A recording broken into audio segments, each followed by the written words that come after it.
Sahara Reporter News and Punch News Online. When will attack also na church in Kogi?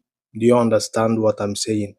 According to Ifa in Africa, boss that na breaking over 20 worshippers nabbed in Kogi, ECWA church attack. Do you understand me? So the full name of the church bụ Evangelical Church Winning All na Kogi.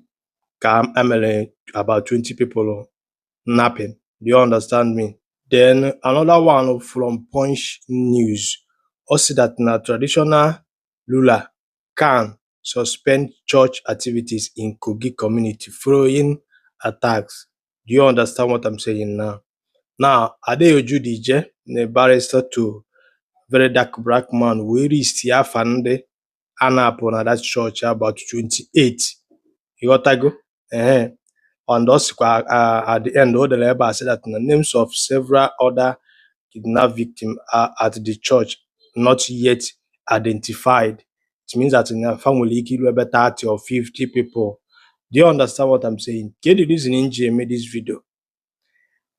Anywhere but unseen spirit or whatever in our worship or spiritual aselogi nature onye ọbụla ifuru ụwa mụ na gị na-abụ nọ ya na mbọsị ọnwụ na ihe ghọtara n'ụwa is all about reality and religion is man-made, man's ideology. Whatsoever you believe maka spirit unseen nke nwane the powerful ife abụ human being project here to you and I.